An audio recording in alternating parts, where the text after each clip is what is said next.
like meat and curry, I'm your man.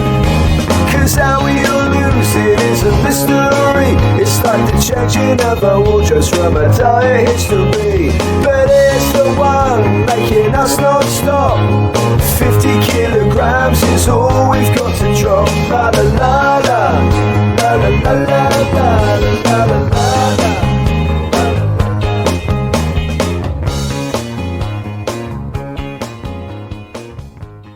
Ladies and gentlemen, welcome to this week's 50 kg drop podcast. Joining me, Ian Wellman, is the one, the only, the most voluptuous, beautiful man in Britain, Bob Cooper. What tagline? Oh, is it a good one? I don't know. That's lovely. Mate, it's a compliment. Good morning, good afternoon, good evening. How are you, Bob? Yeah, I'm all right, mate. It's Thursday, one more day of the weekend, all that crack. Yeah, nice. Apologies from Tay and John T. Craven. Tay is out celebrating his week's weight loss. How are you, Ian? I'm all right, mate. I'm all right. Yeah, I was in Spain last week. Then I had to unfortunately go over to Malta for a family funeral. And now I'm back getting my head into the wonderful world of the first week of the weight loss competition, Bob. New competition.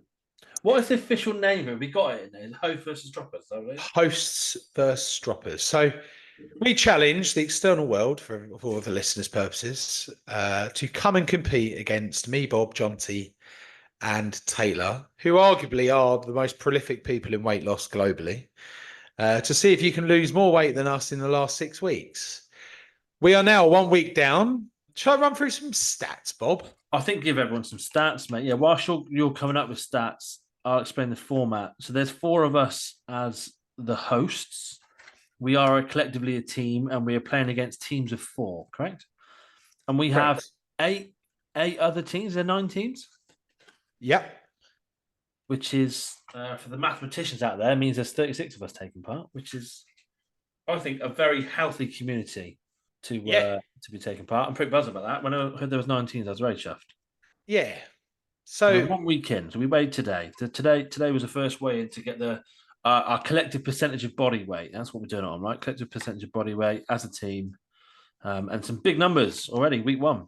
Yeah. So, like, as the hosts, week 1, if we just came in and steamrolled this competition and we're leading, I think everyone would think it's rigged, right? And it's not a very welcoming way of being the host, is it? So I think we like to say that we're playing possum at the minute, Bob. You know. Mid-table. Yeah, just like seeing the shine off the ball, the opening bowlers are in. We're not here for runs. We're here for just weight on. No, that's what we're looking for. So let's run through the teams first. So there is also the Warrior Weight Loss podcast hosted by Carl Radley, who was a guest on the pod, has entered 3 teams out of his community. Yes. And I have to say, what a wonderful addition to the 50 kg drop community. They're a lovely bunch of people, aren't they? You want to hate them as they're the rival pod, Bob, but you can't, can you? No, we're a loving community. Yeah. Waste away is Rob, Laurie, and Jolesy, because we had someone who's knocked out the competition the first week, so he's got other things on. We've got the Gregs and the Pickos, which is Greg Wellman, Greg Wade, Claire Pickering, and James Pickering. Lovely group. It's a lovely group, that, the Pickos and the Gregs. And honestly, Bob, on the weekend, I saw my brother devour, it must be 20 to 30 pints. Like, it was in 2 days. Like, it was actually remarkable. He wasn't really pissed. We were just out for a long time, and he was just supping away, mainly ale. I then watched him eat a load of Maltese treats in Pat Stitzy's and Timpano, which Pat Stitzy's like a cheese-filled croissant is the best way of describing it, and it's delicious. And the Timpano thing, we've had this before. You made me Google this before. It's like, there's just a layered thing. Timpano is a lasagna in a pie. That's it. It's a lasagna. It's all the layers within. Or like a spag bowl in a pie, but with like tubey pasta. Yeah, and you eat it like a sandwich. And he was banging that back. Loads of food. It's a pie that's almost like a pasta cake. Yeah, I was thoroughly impressed with him. Yeah, he's then got back Monday through to Wednesday and just slaved. Like not put a thing in his mouth and managed to drop 2 kilos. That is, Loads of respect for that. it's one of the greatest comebacks I've ever seen. Moving swiftly on, we got Losing is Winning, which has Shannon, Patrick, and Neil. We then have the Donut Dodgers, which is Alan, Dan, Kenny, and Claire. Team Fasters, which is Max, Gareth, Jonathan, Richard. Dangerous group, that one. They're a serious bunch. We then have House of Carbs, which was Ed, Will, Richie, and Elliot, which is a great name. I think that's my favourite name out of all House of of them. Carbs was that? Yeah, House of Carbs. Isn't there a book House of Carbs? I think House of Cards is I know House of Cards. That's the show, isn't it? But I think there might be. I think someone might have done a book House of Cards. Oh, right. They've already written a book. Fair play. That's confidence. No, there's an Instagram account, House of Cards. No, maybe I'm wrong. I stand corrected. And then we've got us, the Possums, who like to play possum, but will win this competition by the end. So, notable scores for the first week. 1 week, 7 days gone down. To give you some stats, we had some serious kg weight loss in that first week. So we do it on percentage body weight, so it's fair for the naturally smaller people in the group to compete with the buxom babes and boys that we've got. Roisin is our top dropper for this week. She is a Warrior Weight Loss Podcast triber, though, so we can't take credit for Roisin. But a massive well done to her. 4.67% of her body weight lost and a total of 4.5 kilograms. That is incredible work. Getting towards 5% in the space of a week. That's pretty nuts. Well done, you. Crazy stuff, that is. Then we had Gareth, who lost 6.4 kg, which is our top kg dropper, I think. And that was 4.55% of his body weight. We had Ed, 4.5 kilograms, 4.27% of his body weight. Max, 5.1 kilograms, 4% of his body weight. Richard, 3.8 kilograms and 3.5% of his body weight. Claire, and it's not consistent Claire, who we all love and know, but she, I believe, is a triber with 3.3% of her body weight, 3.3 kg, 3.4% of her body weight. And then you've got Steve, Alan, Jen, Kenny, and Will and Shelley all losing 2% of their body weight. And leading the way for the hosts, you've got, guess. It's got to be you, mate. 2.8% of my body weight. Come on. 1.8% of my body weight, 2.8 kilograms dropped. Bob, you're in second place for 2.2. Nice. And 1.26% of your body weight. And then we got Dan, Sam, Christina, all with 1% lost. And then we've got Shannon, B, Greg, Jonathan, Richie, Jenna, Claire Pickering, I believe, James, Patrick, Cole, Oscar, Jonty, Neil, Laurie, Claire, Jalesy, Taylor, all with a little marginal loss. Elliot stayed exactly the same. And marginal gains for Rob and Shelley. So, big well done to all of you. So basically, we had Tay and John T with a very marginal loss. Playing possum. Playing possum. That's what they're doing. They're playing possum.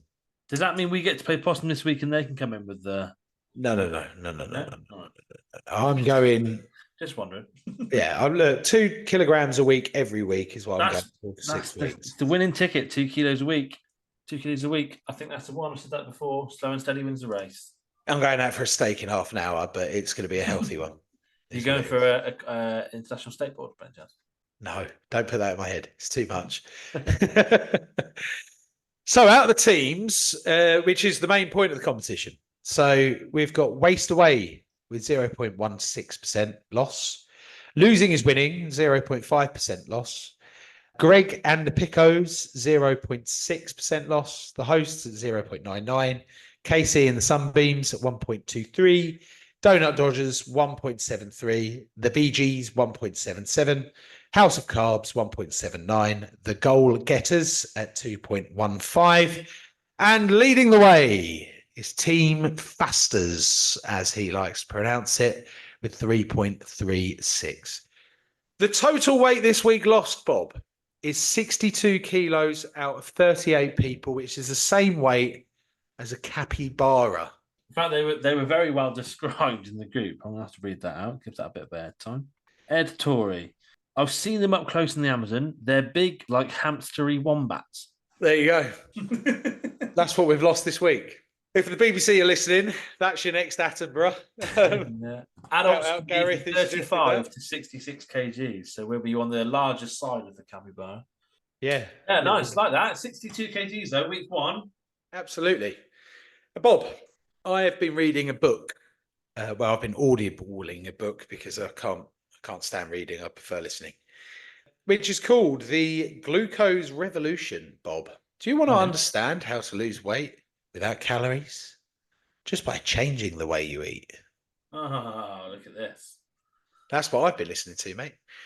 So The Glucose Revolution, let me get the author. There's a French lady who is the author. Let me try and find it. Jessie, here we go. In Shehusabu. Perfect. Or for us Cockney geezers, it's Jessie in Chowuspe. So she, I think during her studies at uni for being a nutritionist, picked up one of them. Have you seen the people who've got diabetes that track their glucose with a little plastic tag on the back of their arm? Yeah, which are miraculous little things. Yeah. She did that without diabetes, I believe, and did a series of tests on what spikes your glucose and the effects of spiking your glucose. So the book is about how to keep your glucose low and not allow it to spike. And what she believes, there's 10 hacks that she has. And if she's listening to this, we'd love to have you on as a guest, or anyone who's been part of the glucose revolution. I'd love to pick your brains. 100%. She believes that if you change the order in which, and this is the main thing, change the order in which you eat things, you won't have that glucose spike. And the glucose spike is the thing that leaves you bloated and also like shuts your organs down. So it then makes it harder to digest and this sort of stuff. So metabolism, all that crap. yeah, and to be fair, ever since I've been doing this, my energy levels have increased. Granted, I've also gone sober in the same week, but I haven't had a moment where I feel tired, weirdly. And I was running off fumes in Malta because my dad's got an incredible snoring ability. Like like a cow being slaughtered. You've never heard anything quite like it. So she believes that if you eat your veggies first and layer your stomach with a fiber mesh, as she calls it, then you put your proteins in, then you put your fats, then you put your carbs in. By the time the carbs come in, the fiber's working all of its magic to then not give you that sugar rush, sugar spike and stuff like this. With each meal, like literally Each meal. And it's not like you can do veg in the morning, then protein in the afternoon. It's every meal you have to do that. She's actually telling you to eat more, not less, and just start and change the order of everything. And genuinely, I've seen a bit of a difference. So if I'm going for a roast, yep. I'm going to roast. You're saying eat your broccoli and your carrots. Yep. Then bang in your beef. Yep. And then your roast potatoes after that. That's what you're saying? Correct. And then your dessert as well. And then dessert, yeah. What would be a better way of putting it is like a veg starter, then the roast, veg first, then the meat, and go from there, and then a dessert at the end. And have yourself a little... Yeah. She talks a lot about the kind of effects of sugar. She's like, there's tons of research in processed foods and sugar that the body just doesn't digest. And she talks around a lot around fatty liver, this sort of stuff. Which obviously you had issue with, right? Yeah, I've got an issue with that. And it's a really interesting kind of method. So the glucose goddess hacks are eat foods in the right order when it's easy. Fiber, then proteins, then fats, then starches and sugars. Add a veggie starter to one meal a day. Stop counting calories. Have a savory breakfast, not a sweet one. Eat any type of sugar you like. They're all the same, but again, at the end of that order. Mm-hmm. Pick dessert over a sweet snack. So instead of having a chocolate bar, have yourself a dessert, but make sure it's in the order. Have 1 tablespoon of vinegar a day before the meal that will be the highest in glucose. So if you're going to have sugar, shot back an apple cider vinegar and then do it. After you eat, move. So there's loads of research that she actually kept the spike down if she went for a walk. The best ones like doing like 20 squats or something like that, she would say, in the book. So you Well, eat. that's it. Yeah. Just you have to move. If you're sitting on a sofa and you lay down and do anything, then that's the worst. And I'll explain what happened to me actually in a bit for that. If you go savoury, don't go sweet. She calls it putting some cloves around your carbs. So avoid eating starchy or sweet foods on their own. Clothe them with protein, fat, and fibre to slow down the glucose absorption. The more I look into this, the more, and granted, it could be just another one of these wonderful diet fads that everyone likes, but that actually sounds a lot more sustainable than anything else. And it makes sense. When I was ill, I was ill with COVID. I was like pretty much bedbound, and I was eating, but I wasn't moving. And that's when I gained like a stone in a week. So I'm going to give this a good go in my strategy. I've given up sugar. I'm not eating any of it. And I don't You put love it. doing that with your diets, don't you? The whole giving up sugar thing. I think it makes the biggest difference. I really do. When you go clean of sugar, I have the same effects as when I gave up cigarettes. And I think that shows how bad it is for you. It puts it in the same kind of category as chocolates and as cigarettes and that sort of stuff. So that's my plan. I'm going to give it a good go. But her little methodology there. It's quite hard to do that in a lot of real life situations, isn't it? She You're gives trying to quite eat a a lot of meal on the move, and hacks. you've got to have vegetables first. I mean, that's tough. Yeah. So in the morning would be the tricky one. So she explains if you wake up and put half a bag of spinach in with your eggs, you eat the spinach first, then the eggs. It's a morning I can do from home. I haven't been doing that. I've been doing just porridge, but I've been taking the honey out of the porridge and just doing plain porridge. But porridge is carbs, though, so you can't have the porridge. You've got to have. Yeah. When you listen to the book, there's something about morning after the fast, it's not as bad. And where you're only eating a small amount, it's not that bad. The big meal of the day is the bit that you need to get in order, is the main bit. Right. She also explains that granola and packaged granola is really bad. So if you actually build your own and make your own and this sort of stuff, you can actually see the benefits. So if you did she talks a lot about like yogurts and stuff, but the fatty ones, so 5% fat Greek yogurts. What to have them rather than the 0%. Yeah. And then some like chia seeds and the other types of fiber. Right. If you had nuts in that bowl as well as chia seeds that's high in fiber, then it kind of counteracts what you're putting in as a good breakfast. So overnight oats and stuff like that is a good thing. Why But would you have the fatty yogurt there? there's some benefits to fatty yogurt. She reckons the 0% yogurt's filled with a load that you don't need. Right. But I don't know the details. And again, I didn't write the book. I just listened to it going, that's fine. Yeah. So this is your strategy then, circling it back round to so my strategy is that I've been having porridges because it's easy. I need to I've got to start making my own breakfast at home, which is actually quite easy. How often are you at home now? Well, I'm at work every day, but I can wake up earlier and make a quick omelette. That's easy. Right. There's like a 15-minute window where I could do that, but I play with the dog instead at the moment, which is. But do you go into office every day? Do you? Yeah. Except Fridays. Yeah. Right. Yeah, lunchtime salads. In theory, you could have a salad then a sandwich. That works. Yeah. But I'm just having a salad that has protein, but I eat the protein last. Then nighttime, whatever meal, but in that order. Veg is good because you can have so much of it on basically for free, and it fills you up. And it gets everything moving. Yeah. So I like what she's saying. The bit that I haven't incorporated is the cider. The vinegar. Which, I'm going for a steak tonight. That could be and if I want a dessert, I should bang a shot of cider, but I've given up sugar, so I'm not doing that. You do that before the meal. Little vinegar to get you going. Is it going to get you going? Like, it's going to be disgusting. Also, you're going to ask the chef, by the way, can I just... Apple cider vinegar ain't that bad. It won't be that bad. Apple cider vinegar won't be that bad.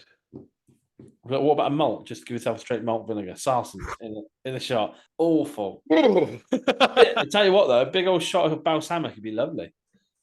Yeah, I'm not sure that's on there. No. Yeah, it might be on there, but that would be lovely, yeah. Very thick. Take you a while to get it down. Yeah. Yeah, so that's my strategy. And well, after week one, it feels good. Malta, I managed to stay completely sober and one meal a day, actually. So I was eating vegetables, and then like a massive fish. Yeah, that red snapper looked lovely. Oh, I'd love to know the calories of that whole fish because I'm pretty sure that was a sharing plate and I just banged it. Line caught wild red snapper. You boy. So that's a strategy. So week 1, look, it's just getting used to the diet, Bob, you know? We're playing possum. You've got a good strategy. My strategy, less thought out for sure. I was just really conscious that I don't want to go gun ho at the start and be like all or nothing kind of mentality. And I really want to ditch that. So this week, I ate better, had packed lunches, didn't get carried away with all the different, treats that are around me on my commute. And I didn't really exercise. That is literally what I did. I only lost 2.2 kilos, which isn't massive. But if I lost that every week, that's the goal, right?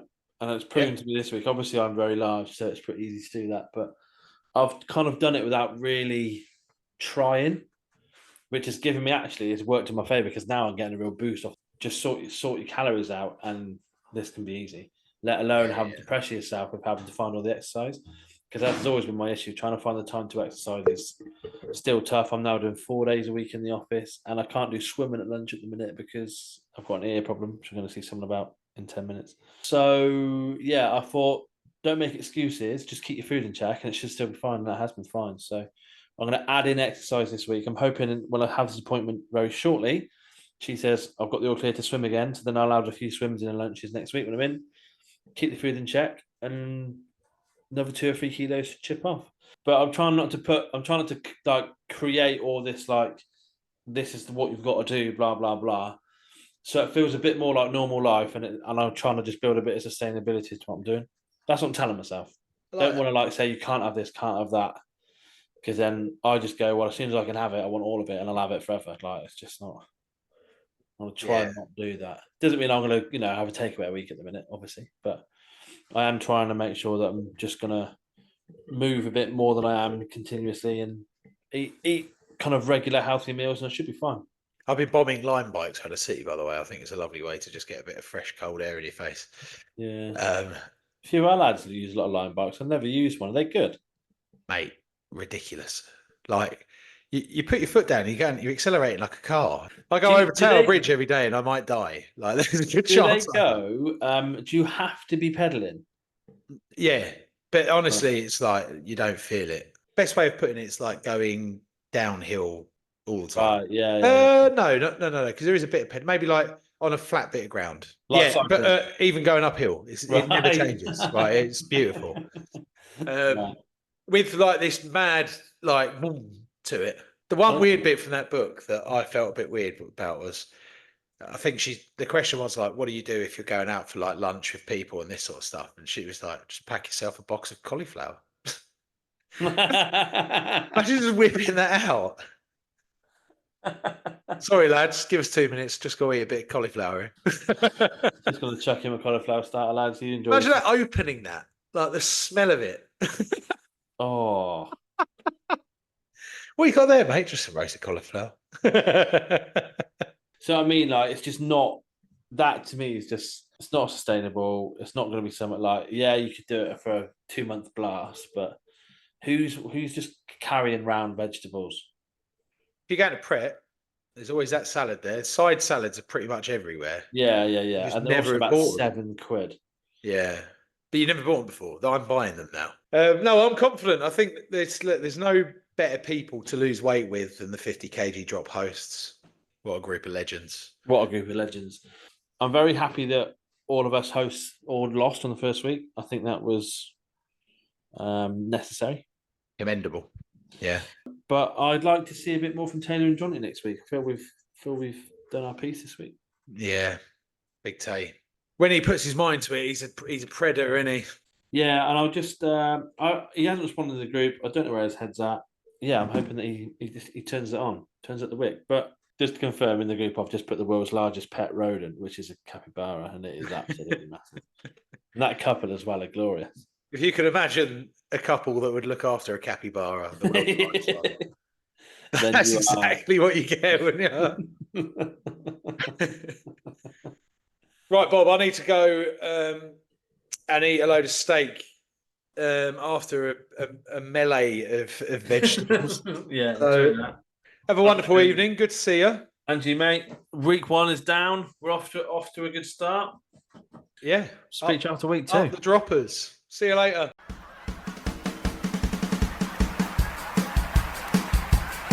We've got some diet plans, health scans, sugar bans, fitness fans, PTs, injuries, laying off the Chinese, ball games, gym chains, protein gains and skin tight tops, and we ain't gonna stop until we hit the 50k. Drop, drop, drop, drop, drop, drop, drop. No excess fat, no FAT, no curry bag, no guarantee. Rough or buff, lean on me. We'll end up as fit as a bear.